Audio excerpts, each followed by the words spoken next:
তো ছাত্রছাত্রী আবারও চলে এসেছি আরেকটি প্রশ্ন বিচিত্রার ভিডিও নিয়ে। আজ এই ভিডিওর মাধ্যমে আমরা আলোচনা করব নবম শ্রেণীর ভূগোল। দেখো যে প্রথম সেটটি রয়েছে তোমাদের, সেই প্রথম সেটটি আমরা এই ভিডিওর মাধ্যমে আলোচনা করছি। School Bankura mission girls high school, page নাম্বারটি দেখে নাও, 454 পেজ। প্রশ্ন বিচিত্রার 454 পেজের যে সেটটি তোমাদের রয়েছে, সেই সেটটির সম্পূর্ণ প্রশ্ন উত্তর কিন্তু আমরা এই ভিডিওর মাধ্যমে সমাধান করেছি। তোমরা ভিডিওটি স্কিপ করবে না, সম্পূর্ণ দেখবে, তাহলে কিন্তু সমস্ত প্রশ্নের উত্তর জেনে যাবে। দেখো প্রথম প্রশ্ন রয়েছে, সঠিক জোটটি নির্বাচন করো। দেখো এখানে তোমাদের যে কটা জোট রয়েছে তার মধ্যে সঠিক হচ্ছে অপশান সি। দেখো বেডফোর্ড ও লেভেল পরীক্ষার ওয়ালেস। এবার দ্বিতীয় প্রশ্ন রয়েছে, দ্বিতীয় প্রশ্ন সুমেরু বিন্দুতে ধ্রুবতারার উন্নতি কোণ। উত্তরটি হবে অপশান ডি, 90 ডিগ্রি। তৃতীয় প্রশ্ন সূর্যের উত্তরায়ণ শুরু হয়। উত্তর হবে 22শে ডিসেম্বর। 4 নম্বর প্রশ্ন উত্তর গোলার্ধের আবর্তনের দিক। উত্তরটি দেখো অপশান বি, ঘড়ির কাঁটার বিপরীত দিকে। 5 নম্বর প্রশ্ন সাগর সম্রাট রয়েছে। উত্তর হবে মুম্বাই দরিয়ায়। 6 নম্বর প্রশ্ন কয়লার একটি উপজাত দ্রব্য। উত্তর কী হবে? উত্তরটি হবে আলকাত্রা। তারপর 7 নম্বর প্রশ্ন একটি জাতীয় সম্পদের উদাহরণ। উত্তর হবে জাতীয় সম্পদের উদাহরণ বিদ্যালয়। এবার দেখো বিভাগ খতে তোমাদের এখানটায় দুটো দিয়েছে ঠিক ভুল করতে। প্রথম প্রশ্নটি কি রয়েছে দেখো, একটি টার্সিয়ারি যুগের কয়লা ক্ষেত্র হলো দামোদর উপত্যকা। এটা কোনো মতেই ঠিক হতে পারে না, এটা অবশ্যই ভুল। তারপরে দ্বিতীয় প্রশ্ন রয়েছে পৃথিবীর আকৃতি পৃথিবীর মতোই, এই ধারণা হলো জিওর। অবশ্যই ঠিক, এটি তোমরা ঠিক লিখবে। এইবার দেখো তোমাদের কিছু শূন্যস্থান দিয়েছে।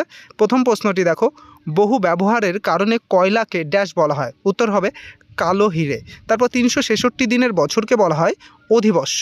তৃতীয় প্রশ্ন দেখো, পৃথিবীর নিরক্ষীয় ব্যাস মেরু হবে, এটা মেধু হয়েছে, মেরু ব্যাস অপেক্ষা ড্যাশ কিমি বেশি। উত্তর হবে 43 কিমি।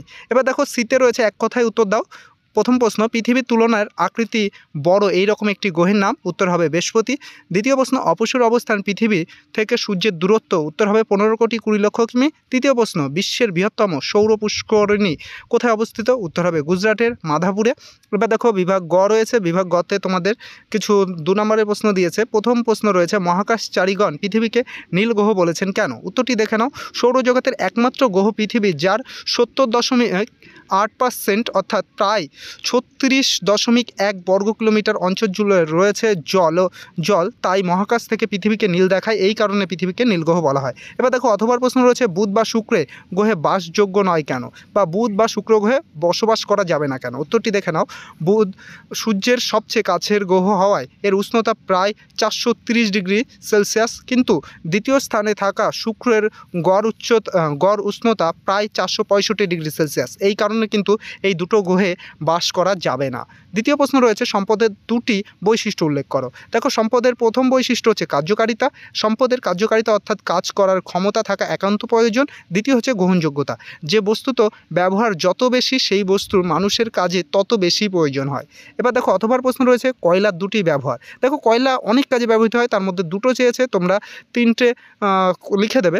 দেখো প্রথমত তড়িৎ উৎপাদন ব্যবহৃত হয়, তারপরে ধাতব শিল্পে ব্যবহৃত হয়, বাষ্প শক্তি উৎপাদনে কয়লার ব্যবহার করা হয়। এবার দেখো তৃতীয় প্রশ্ন রয়েছে সূর্যের আপাত বার্ষিক গতি কাকে বলে। দেখো সূর্যের আপাত বার্ষিক গতি, এই প্রশ্নটা আবার রবি মার্গ হিসাবেও আসে, তোমরা ভালো করে বুঝে রাখবে। দেখো রবির অর্থাৎ সূর্য এবং মার্গ কথার অর্থ হচ্ছে পথ। আপাতদৃষ্টিতে বার্ষিক গতি পথে সূর্যকে পৃথিবীর চারদিকে সঞ্চরণশীল বলে মনে হয়, তাই রবি মার্গ বা সূর্যের আপাত বার্ষিক গতি বলে। এবার অথবার প্রশ্ন রয়েছে মেরুজ্যোতি কাকে বলে। উত্তরটি দেখো, পৃথিবীর উভয় মেরুর অঞ্চলে 6 মাস রাত্রি চলাকালীন সেখানকার বায়ুমণ্ডলে যে বর্ণময় আলোক ছটা সৃষ্টি হয় তাকেই মেরুপ্রভা বা মেরুজ্যোতি বলে। এবার দেখো বিভাগ ঘ রয়েছে, বিভাগ ঘতে তোমাদের বড় প্রশ্ন রয়েছে। প্রথম প্রশ্নটি দেখো, উদাহরণসহ ক্ষয়িষ্ণুতার তারতম্য অনুসারে সম্পদের শ্রেণীর বিভাগ করো। দেখো সম্পদের ক্ষয়িষ্ণুতা অনুসারে সম্পদকে 2 ভাগে ভাগ করা যায়, একটা হচ্ছে গচ্ছিত সম্পদ আর একটা হচ্ছে অবাধ বা প্রবাহমান বা পুনর্ভব সম্পদ। দেখো গচ্ছিত সম্পদ কি, পৃথিবীর যে সম্পদের পরিমাণ সীমিত ক্রমাগত ব্যবহারের ফলে নিঃশেষিত হয়ে যায় সেই সম্পদ হচ্ছে গচ্ছিত সম্পদ বা অপুনর্ভব সম্পদ বলে। উদাহরণ যেরকম কয়লা, খনিজ তেল, আকরিক লোহা। এবার দেখো দ্বিতীয়ত অবাধ বা প্রবাহমান বা পুনর্ভব সম্পদ, যেগুলি যে সম্পদ ক্রমাগত ব্যবহার ফলেও সম্পূর্ণরূপে শেষ হয়ে যায় না, বা যে সম্পদ সাময়িকভাবে কমে গেলেও মানুষের চেষ্টায় পুনরায় ফিরিয়ে আনা যায়, তাকে অবাধ বা প্রবাহমান সম্পদ বলে। উদাহরণস্বরূপ সূর্যরশ্মি, নদীর জল, বাতাস, সমুদ্রের মাছ, বনভূমি ইত্যাদি। এবার দেখো অথবার প্রশ্ন রয়েছে পরিমাণ বা উৎকর্ষতা অনুযায়ী আকরিক লোহার শ্রেণীবিভাগ। দেখো পরিমাণ ও উৎকর্ষতা অনুযায়ী আকরিক লোহাকে 4 ভাগে ভাগ করা যায়। প্রথমত হচ্ছে ম্যাগনেটাইট, দ্বিতীয় হেমাটাইট, তৃতীয় লিমোনাইট আর চতুর্থ হচ্ছে সিডেরাইট। দেখো প্রথমটি দেখো তোমাদের ম্যাগনেটাইট, এটি উৎকৃষ্ট আকরিক লোহা, কয়লা ধৌতগারে ভারী দ্রবণের সঙ্গে ব্যবহার করা হয়। এটি আগ্নেয় শিলা বা রূপান্তরিত শিলা থেকে পাওয়া যায়। দ্বিতীয়ত হচ্ছে হেমাটাইট, এটি লাল গাঢ় বাদামি বর্ণের হয়ে থাকে, মাঝারি উৎকৃষ্ট মানের আকরিক লোহা। এটি পৃথিবীতে সর্বাধিক পাওয়া যায়।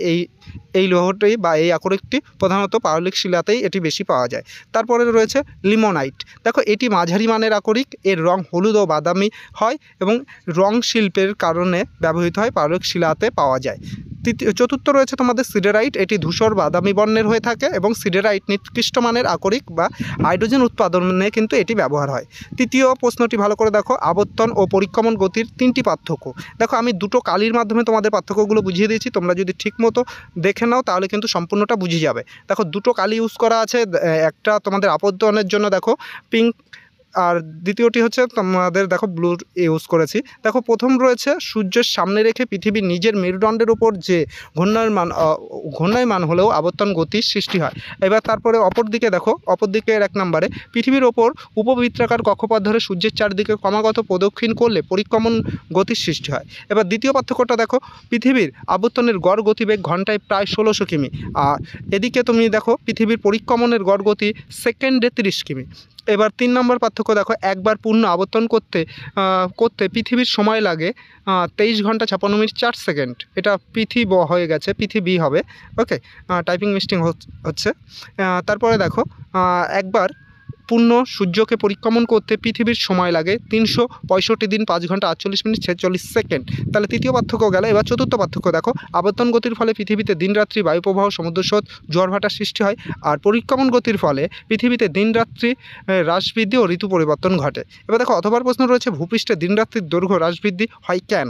এবার দেখো এই যে কারণটি, এই কারণটি দেখো ভূপৃষ্ঠের দিনরাত্রির দৈর্ঘ্য হ্রাস বৃদ্ধির কারণ অনেকগুলো রয়েছে, তার মধ্যে দেখো আমরা 6টা উল্লেখ করে দিয়েছি। প্রথমত পৃথিবীর আকৃতি গোলাকৃতি, এই কারণে কিন্তু দিনরাত্রির হ্রাস বৃদ্ধি ঘটে।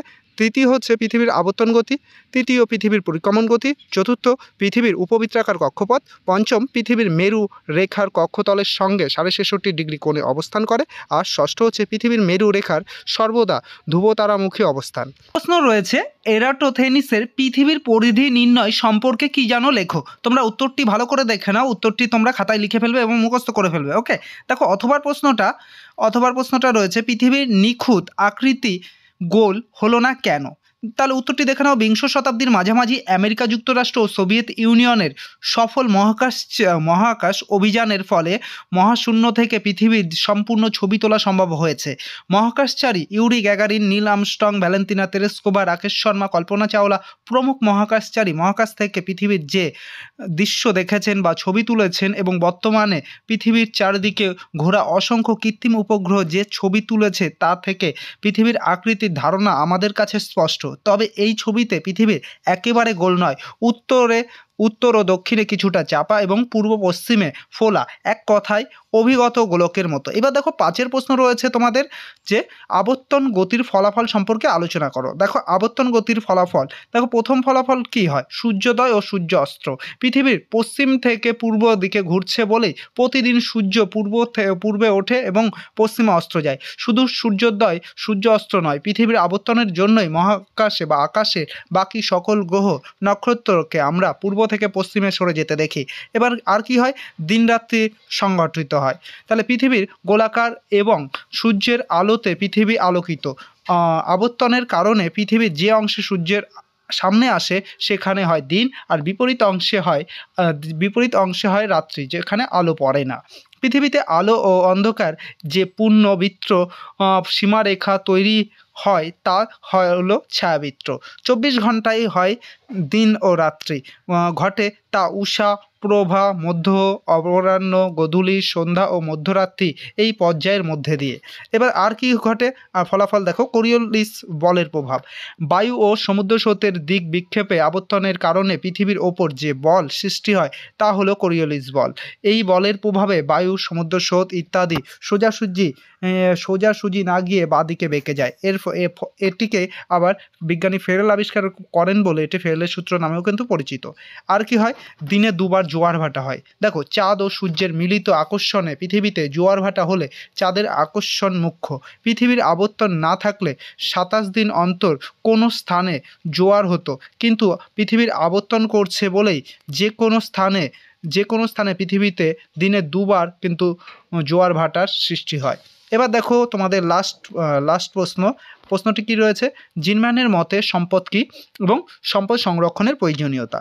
ভালো করে দেখো, প্রথমত সম্পদ হলো পরিবেশের সেই সব বিষয় যা মানুষের চাহিদা ও সামাজিক লক্ষ্য মেটাতে সাহায্য করে। অর্থাৎ সম্পদ হলো মানুষের নির্দিষ্ট লক্ষ্য পূরণের উপায় মাত্র। জিমারম্যান এর মতে যা মানুষের ব্যক্তিগত অভাব বা সামাজিক চাহিদা মেটানোর উদ্দেশ্যে কোনো নির্দিষ্ট স্থান বা কালের গণ্ডির মধ্যে কার্যকারী ভূমিকা পালন করে, তাই সম্পদ। এবার এই যে সম্পদ, এই সম্পদের প্রয়োজনীয়তাগুলো কী কী, দেখো সম্পদের প্রয়োজনীয়তাগুলি নিম্নে আমরা আলোচনা করলাম। দেখো পয়েন্ট করে দিয়েছি আমি। প্রথম পয়েন্টটি রয়েছে যোগান অব্যাহত রাখা। দেখো বর্তমান প্রজন্মের চাহিদা মেটানোর সঙ্গে সঙ্গে ভাবি প্রজন্মের জন্য সম্পদের যোগান অব্যাহত রাখতে সম্পদ সংরক্ষণ প্রয়োজন।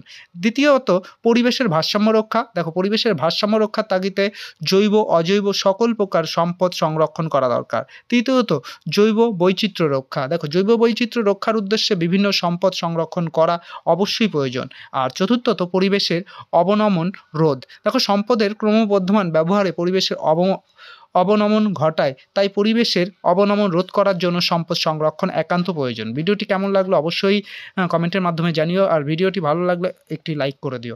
পরবর্তী আবারও দেখা হবে তোমাদের সঙ্গে আরেকটি এই ধরনের ভিডিও নিয়ে।